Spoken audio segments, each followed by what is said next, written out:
Bueno, ¿qué tal? Buenas tardes. En este video vamos a trabajar un concepto, un tema que tiene que ver con los intentos de ruptura de lo que se conoce como el empate hegemónico. Decíamos en el video anterior y los textos que ustedes leyeron que a partir del desarrollismo el modelo industrial se va consolidando, va avanzando en esta segunda fase de industrialización sustitutiva. Vamos a ver, si nosotros observamos los años 60, que el PBI crece el PBI industrial, básicamente. Va creciendo el porcentaje de exportaciones de productos agropecuarios. Vamos a ver que hacia el peronismo, hacia el 74, ya el 48% de las exportaciones va a ser de bienes industriales. La distribución del ingreso se mantiene constante, pero crece el empleo, cae la desocupación, está en un 5 y pico por ciento. O sea, vemos que el modelo va avanzando, los ciclos se van atenuando, sin embargo no desaparecen las crisis. Y esto es una preocupación, o sea, sigue existiendo esa situación de tensión, de empate social entre dos sectores importantes, el agro y la industria, cada uno de los cuales va a proponer dos modelos de país distintos y ninguno puede subordinar al otro. Y esto genera la situación de crisis. Ninguno de los dos tiene fuerza para imponer su proyecto, pero sí para obstaculizar, para boicotear. La forma a la que se accedía en muchos casos al poder cuando existían estas crisis eran los golpes de Estado. Las Fuerzas Armadas van a asumir como el rol de esa hegemonía sustitutiva, apoyada por algunos de estos grupos. Eh, ¿Qué va a pasar entonces con el sistema de partidos, por ejemplo? Tenemos un partido proscripto, el peronismo, que va a continuar proscripto hasta el 73, y la Unión Cívica Radical, que es el otro gran sistema, el gran partido político, lo que va a ocurrir es que no puede expresar estas nuevas fuerzas. Básicamente, este nuevo actor social, las empresas transnacionales, que van a ser las más dinámicas de la economía.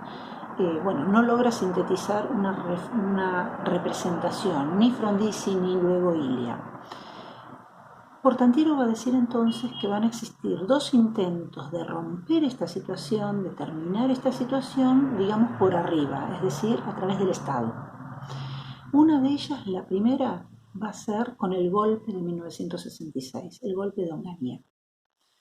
En paralelo casi con el golpe que había sufrido Brasil poco tiempo antes, y que va a instalar un tipo de Estado semejante al que se instala en el Brasil, lo que se va a conocer como Estado burocrático autoritario. Un Estado cuyos pilares son la seguridad, básicamente. Pensemos que en los 60 se cambia la doctrina de las Fuerzas Armadas de la doctrina de defensa nacional a la doctrina de seguridad nacional.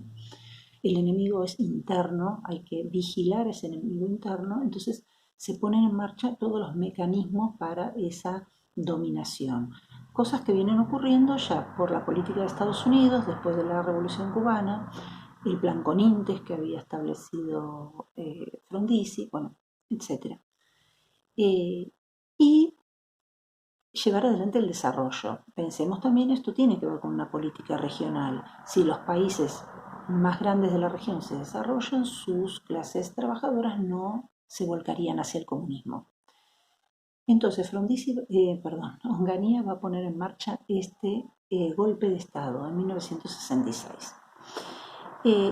Ese Estado burocrático autoritario va a poner el énfasis en la racionalización del Estado, va a hacer gala de esta tecnoburocracia que se venía desarrollando a través de los años por el modelo industrializador, eh, y todo lo que tiene que ver con el aparato de seguridad, básicamente.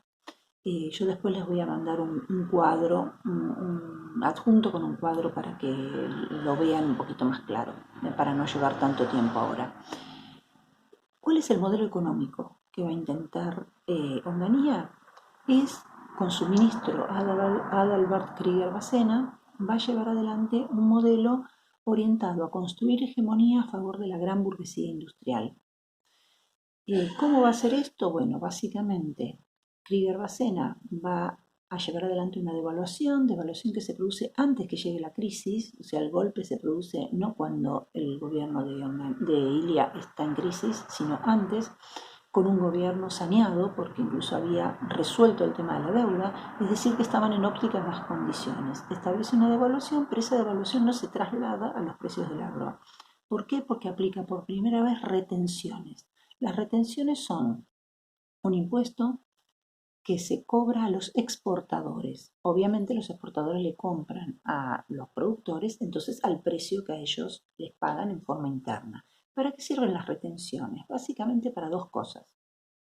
La primera es regular los precios internos, es decir, si los precios del agro son medidos en dólares y el dólar para ese sector es más bajo, los precios de los alimentos no debieran aumentar. Por el otro lado, para que el Estado tenga fondos. ¿Para qué necesitaba el Estado fondos? Básicamente para hacer obra pública. Porque si lo que se quería era promover a la gran burguesía industrial, esa burguesía industrial necesita tecnología, necesita energía, necesita vías de comunicación, es decir, necesita infraestructura.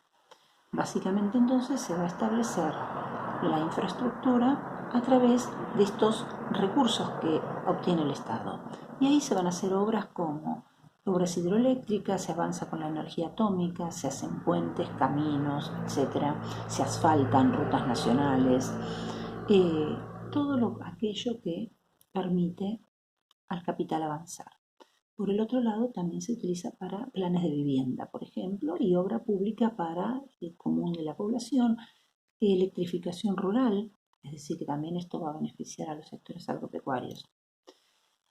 Básicamente en este modelo, ¿qué pasa con los sindicatos y qué pasa con los partidos políticos? Básicamente los partidos políticos son intervenidos, o sea, no se permite ni la libre expresión ni el libre funcionamiento de los partidos. El peronismo sigue proscripto y los otros partidos son intervenidos, es decir que ahí hay un problema que al tiempo va a mostrarse políticamente. En cuanto a los sindicatos, vamos a ver una ambivalencia. Los sindicatos al mando de Bandor, la CGT, apoya el golpe del 66, pero luego esos sindicatos son intervenidos, son perseguidos, no se les da lo que se les había prometido en cuanto a las clases trabajadoras. Entonces esto genera que haya también disgustos dentro de estos sectores. Pensemos también que el sindicalismo está dividido. Tenemos la burocracia sindical y por el otro lado tenemos lo que se llama el clasismo sindical, que son todos los sectores que adhieren a los sectores más revolucionarios en esa época. Pensemos que estamos en los años 60, donde vamos a tener sectores políticos, ya sea de los partidos, agrupaciones, sectores de la Iglesia, luego del Concilio Vaticano II, y sectores del sindicalismo que van a promover un camino distinto a este camino capitalista tradicional. Algunos lo llaman la vía socialista al desarrollo, pelean por la dependencia, etc. Es otro tema que tiene que ver con lo que también ocurrió con las guerrillas, con los movimientos que pensaban en tomar el poder a través de las armas.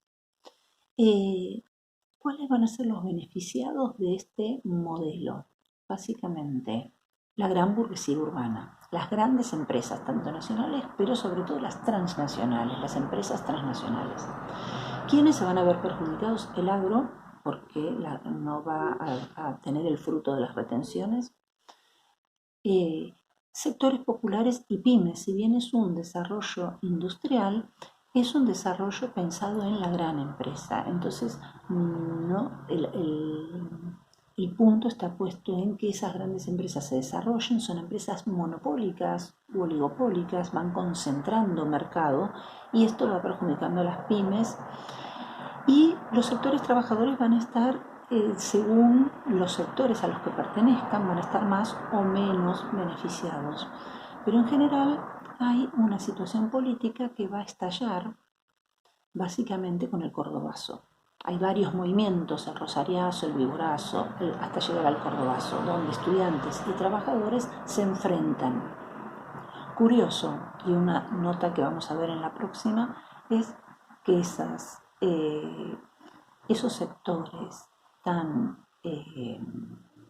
que están en las empresas más dinámicas, digamos, las automotrices, son los que llevan adelante el cordobazo. Vamos a ver que en esos sectores, y recuerden siempre la distribución espacial, Córdoba, norte de Buenos Aires, Bahía Blanca, partes de Buenos Aires, eh, parte de Santa Fe, son los que van a llevar adelante el cordobazo. En muchos casos son los que van a luchar en contra de este modelo y van a ser los que posteriormente vamos a ver que van a llevar la mayor cantidad de desaparecidos.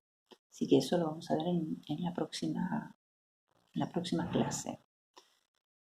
Por lo tanto, este modelo va a tener, por un lado, esta idea de eh, llevar adelante un modelo desarrollista a favor del gran capital, con un modelo político y cultural bastante autoritario. O sea, acá hay como esos desfasajes en este golpe de sectores modernizadores por un lado y sectores muy conservadores por otro. De hecho, Onganía era alguien que pertenecía a la Acción Católica, tiene algunos personajes que son bastante oscuros, hay censura, en una sociedad que estaba acostumbrada a una renovación cultural.